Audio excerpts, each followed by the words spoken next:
E durante o evento de abertura da APAS Show, nesta segunda-feira em São Paulo, o presidente Jair Bolsonaro criticou outras gestões e costumes da velha política, voltou a defender a liberdade e deu resposta a Lula.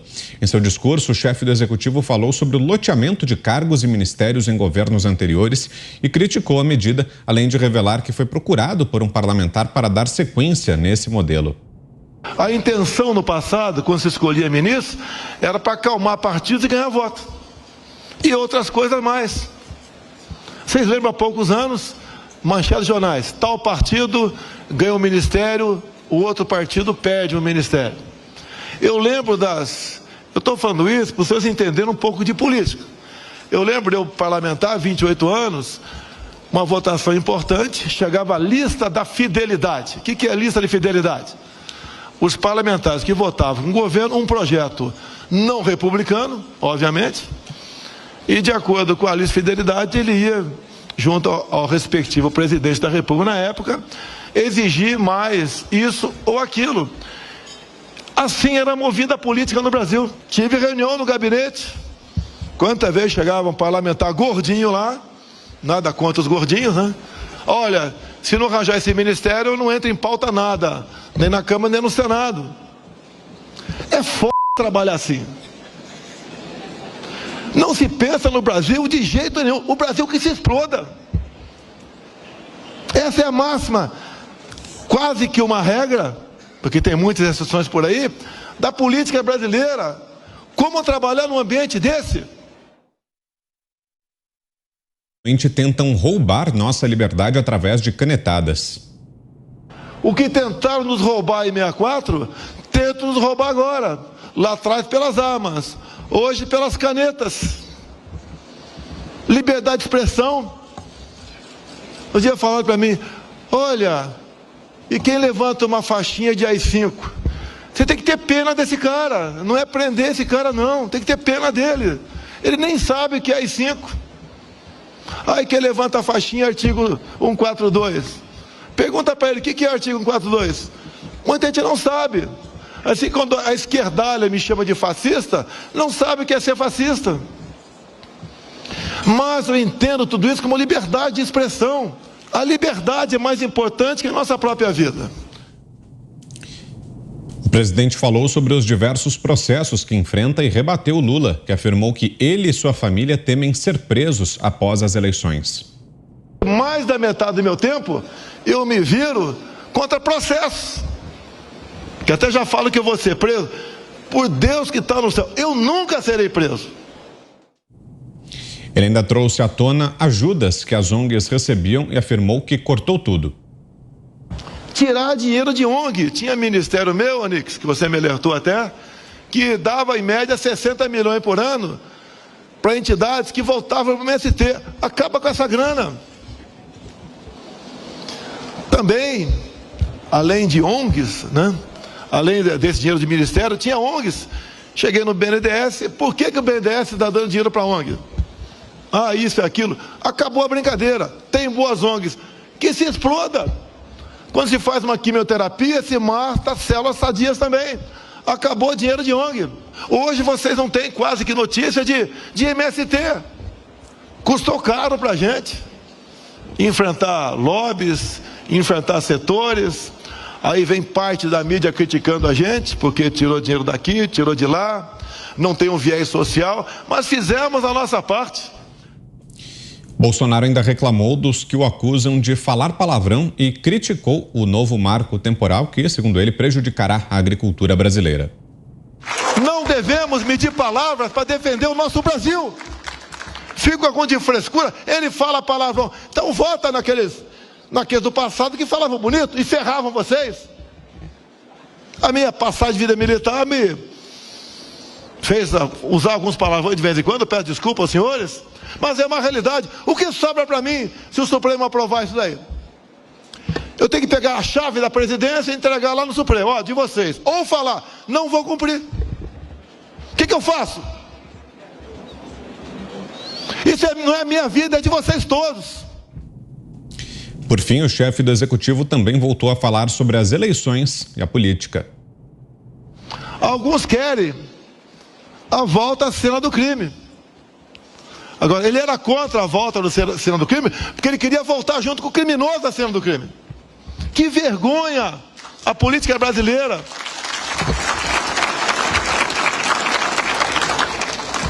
Que vergonha, meu Deus do céu! Tem certas coisas que não dá para juntar, não dá para entender. Eu vejo hoje na mídia aqui que o nosso querido Jacques Wagner já está entrando em contato com embaixadores sobre a posse do Lula. Quem está dando essa certeza para ele? Eu acho que não é o nosso inexpugnável TSE. Quem está dando essa certeza para ele? Quem eles querem enganar? Ou tem a certeza já absoluta no tocante a isso? A alma da democracia é o voto. José Maria Trindade, abre esse giro com você, Zé. Sua avaliação aí sobre essas declarações do presidente Bolsonaro hoje. Foi uma fala diretamente aos empresários brasileiros, né? Eu aprendi que havia uma lenda de que o empresário vinha a Brasília pedir dinheiro, pedir redução de impostos e pedir vantagens. E aí, no trabalho aqui, eu aprendi que o principal ponto para o empresário se chama segurança jurídica. Segurança jurídica. Sem isso, não há como empreender. E, por outro lado, o segundo ponto é horizonte, ou seja, o que vai acontecer, pelo menos nos próximos anos. Este é o trunfo, esta é a principal peça e reivindicação dos empresários. Não é palavra bonita. Estão criticando aqui em Brasília esta fala do presidente, dizendo que ele falou muitos palavrões e que não foi no cerne do problema. Este é o cerne do problema. O Brasil estava mal administrado porque estava dividido entre setores que, como disse o presidente, que o Estado, que a União se explodam. Eles estavam preocupados com eles, com os orçamentos próprios. E isto, evidentemente, não é a reivindicação da classe empresarial brasileira. A classe empresarial quer segurança jurídica e horizonte para trabalhar. É isso que eles querem, e não palavras bonitas. Sobre a prisão do presidente Jair Bolsonaro, a mesma tentativa. Lula não tem nenhum processo. O presidente Jair Bolsonaro tem 7 inquéritos aqui, no Supremo e um no Tribunal Superior Eleitoral. Estão armando, estão cercando, estão fazendo um cerco. E eu não me canso de repetir que eu não aceito essa história de inquérito contra um presidente da República no exercício do poder. A Constituição diz que para processar o presidente da República pode, mas tem que pedir autorização ao Congresso Nacional. Por que que o Congresso não defende as suas competências? E brada, alto lá, para abrir inquérito contra um presidente da República, é preciso autorização do Congresso Nacional. E aí abrem inquéritos. Uma reinterpretação desta Constituição viva que a Ana critica, esta reinterpretação diz o seguinte, é novidade. Diz o seguinte, tá bom, nós não podemos processar o presidente da República sem autorização do Congresso, mas nós podemos abrir inquéritos. E nesses inquéritos é que estão sendo preparados esses cercos, para depois do presidente deixar a presidência da República. E sobre essa distribuição de cargos, essa história do gordinho, ele fala e repete porque foi logo no início do governo.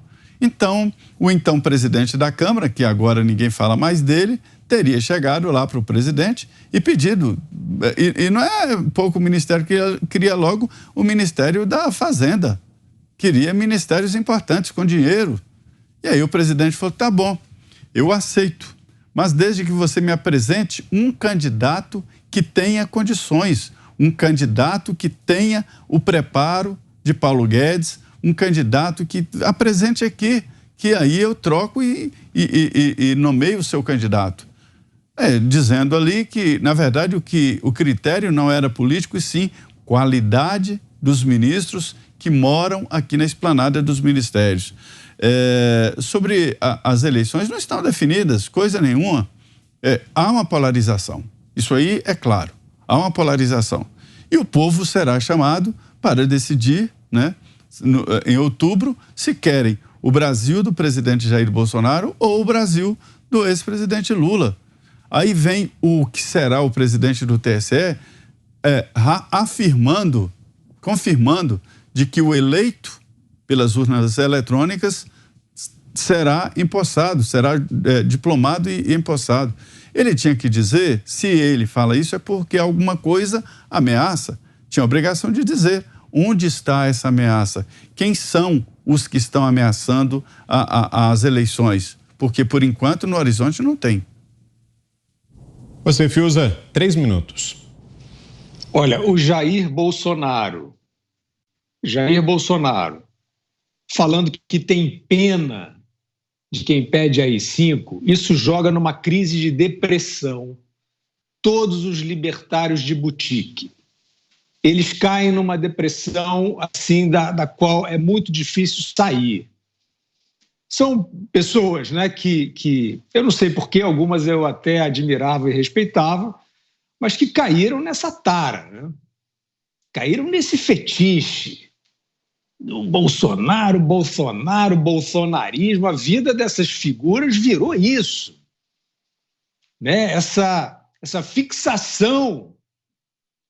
Inclusive, nós aqui nos Pingos, né, tentamos discutir a agenda do país, discutimos a agenda do país em vários aspectos e tal, e fica essas almas penadas, essas cascas de feridas, porque o Bolsonaro... Eu digo, o Bolsonaro é um problema de vocês, é uma fixação de vocês. Pois bem, essas figuras, né, sempre ali com uma embalagem bonitinha, né, usando para o mal todo o aparato cultural, intelectual que a sociedade lhes deu, ela passa 3 anos e meio fustigando o Jair Bolsonaro, que é o presidente da República. Fustigando, tentando fazer explodir a caricatura do autoritário. Eu não tenho nada com isso. Eu não sabia se viria ou não uma propensão autoritária do Jair Bolsonaro. Eu não sabia se viria ou não uma agenda liberal do Jair Bolsonaro. Eu não vou ficar lendo livros e jornais velhos, eu vou ficar vendo o que a história me mostra hoje. E não veio, queridos companheiros, isso não veio. E hoje o presidente Bolsonaro, com 3 anos e meio de governo, dizer que tem pena de quem fala de AI-5, ele tem credencial para isso, porque ele passou 3 anos e meio defendendo e praticando a liberdade. Defendendo e praticando o livre exercício da expressão, do empreendimento, da circulação e fincando os princípios contra esses todos libertários de boutique que defenderam as práticas mais horrendas. Eu não vou parar de falar isso nunca. Alguns acham que que o assunto da pandemia morreu. Morreu nada. Morreu nada. Tem muita dívida para ser paga aí. Humana, institucional, financeira, né? Tem um legado complicado. Ah, já terminou? Então depois eu continuo. Tá bom, Fiuza, deixa eu trazer só aqui a nossa enquete de hoje. A pergunta é: você concorda com a decisão do ministro André Mendonça sobre ICMS dos combustíveis? É a nossa enquete de hoje no ar lá no site da Jovem Pan. Pode concluir, Fiuza, vai lá. Então, só para dizer que esse presidente que traz esta estranha constatação de movimentos sobre a posse do Luiz Inácio Lula da Silva, ele tem sim, como todo brasileiro tem sim, todos os motivos para desconfiar do sistema eleitoral brasileiro. Isso não é uma alucinação, isso é uma realidade. Por quê? Porque o Tribunal Eleitoral, o Tribunal Superior Eleitoral, constituiu uma comissão de transparência a qual ele não quer deixar trabalhar, da qual vieram subsídios sobre aprimoramento do sistema, que está aí o TSE aos gritos, aos chiliques, histericamente dizendo que quem manda é ele, que as normas estão todas consolidadas. E nós perguntamos aqui da planície, criou por quê essa comissão de transparência? Para fingir uma transparência e manter a opacidade? Então, enquanto o TSE não mostrar essa transparência, nós temos todos os motivos para ter dúvidas sobre o processo eleitoral. Vamos cobrar, a população inteira vai cobrar isso. A sociedade inteira está esclarecida sobre esses problemas. Todos sabem que o sistema foi violado na eleição presidencial passada. Não se sabe se houve a fraude ou a extensão da fraude, porque os arquivos sumiram. Os arquivos da eleição, com os dados da eleição de 2018, foram apagados. O TSE sabe responder por que eles foram apagados? Quem mandou apagar? Ora, então o Lula, que tem 800% na eleição nas pesquisas de intenção de voto, está preparando a sua posse. É claro que ele está desconfiado, e vai desconfiar e vai fiscalizar. Ana. O ponto que o presidente fala, né, sobre, até pede desculpa pelos palavrões que ele fala de vez em quando, é preciso acordar para a realidade das políticas públicas, do que vem acontecendo, né? Em 2016, Donald Trump foi eleito, também ali contra os livros da etiqueta presidenciável. Nossa, como ele é tóxico, os tweets mal criados, né? Tanta gente aí dizendo que Hollywood, principalmente, a bolha hedonista de Hollywood, muitos em Wall Street que queriam um presidente mais alinhado com o Partido Democrata também. Estamos passando mal com esse presidente tóxico. No entanto, as políticas foram políticas embasadas na liberdade. E, obviamente, não estou comparando os personagens, mas o presidente Bolsonaro, ele traz exatamente essa agenda da liberdade, que, na minha opinião, Vitor, é a única pauta possível para esse ano. Liberdade de empreender, liberdade de expressão, liberdade religiosa. Nós temos visto aí vereadores da esquerda no Brasil invadindo igrejas, liberdade de imprensa. A imprensa vai ser calada se Lula for eleito, ele já disse que vai regular a mídia, sim. Liberdade para empreender, tirar as amarras, a desburocratização do Estado. O ministro agora, o novo ministro das Minas e Energia, o senhor Adolfo Saxida, planta essa agenda reformista. É uma agenda para o Brasil, é uma agenda do Brasil, não é uma agenda do presidente Bolsonaro. O presidente Bolsonaro, acontece que ele está no caminho atual, ele é o nosso commander-in-chief, né? Aí, o nosso presidente no executivo agora, e se ele entrar em 2023, ele estará no caminho de uma agenda que é nossa, que é do brasileiro, que nós merecemos depois de tantos anos dentro de um país amarrado por esquemas de corrupção, por tentáculos aí obscuros, né, desse partido corrupto, liderado por esse homem corrupto que foi libertado da prisão por um STF totalmente perdido no conceito institucional, no conceito constitucional, que vai à imprensa, que vai publicamente e chama a população brasileira de imbecil. Então, essa agenda que o presidente Bolsonaro é o mensageiro, é uma agenda nossa, nós merecemos essa agenda, né? E o que o presidente fala é muito sério, o famoso follow the money. Fecharam as torneiras, infelizmente algumas ONGs sérias entraram aí nessa limpeza, né? Nessa asepsia que foi necessária no nosso caminho, muito dinheiro sendo jogado fora. O próprio esporte, Vitor, foi usado de uma maneira vil, de uma maneira covarde, através de, por exemplo, um comunista, o senhor Orlando Silva foi ministro do esporte, numa pasta que a última coisa que era agraciada era o esporte, era o atleta. Então, essa agenda de limpeza, de asepsia, da gente focar no que realmente importa, e dentro desse contexto o que importa é a palavra liberdade em várias vertentes, essa agenda é nossa, essa agenda é única, essa agenda é nossa, e nós precisamos seguir essa agenda mesmo com a histeria do judiciário, mesmo com a histeria de uma oposição infantil, mesmo com a histeria dessa imprensa que é vendida, que hoje passa pano, faz vista grossa para um ex-presidiário que roubou o Brasil, O Paulo Figueiredo acabou de ler aí o ranking dos países que têm maior liberdade econômica. Nós estamos lá embaixo, no fim do poço.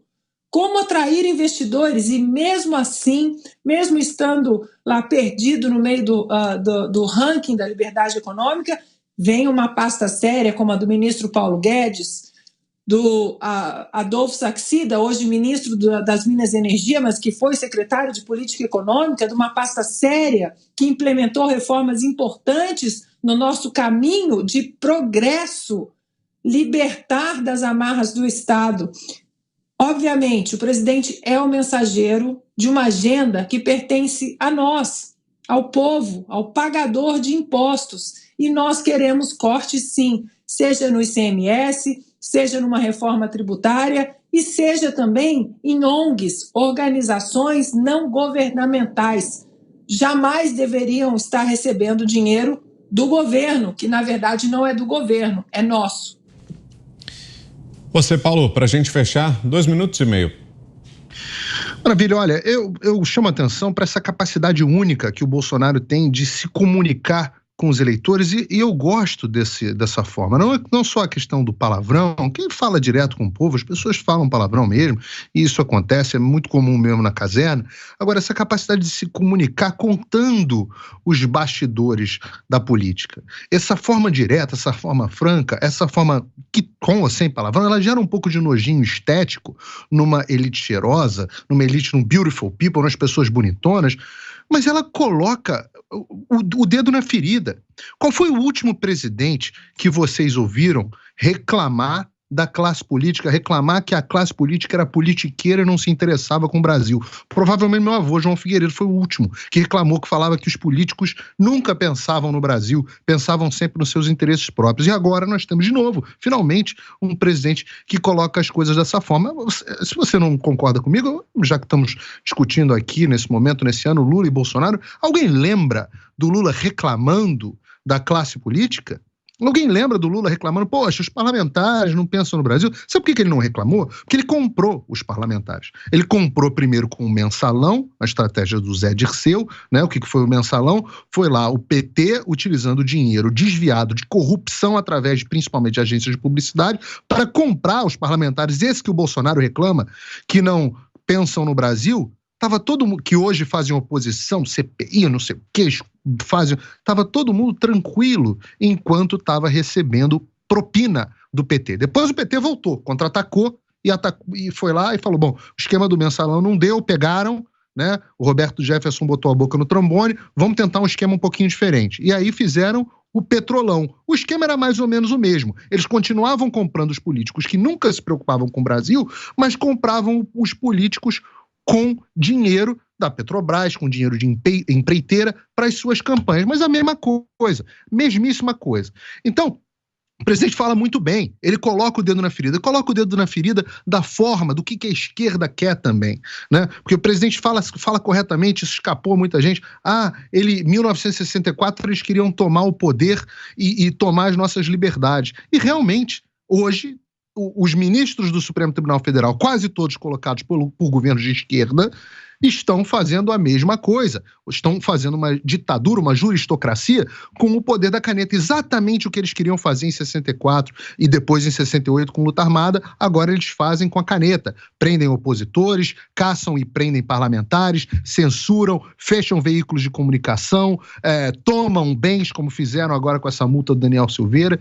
Então, alguém tem alguma dúvida de que eles vão tentar fazer a mesma coisa com o presidente Bolsonaro? Se já estão tentando, desrespeitando a Constituição, como diz bem o Zé, imaginem quando o presidente Bolsonaro eventualmente sair do poder, porque certamente vai sair. Esperamos que não no próximo mandato, mas em algum momento ele vai tentar sair e esses ministros que estão aí têm cargo vitalício, vão correr atrás de se vingar.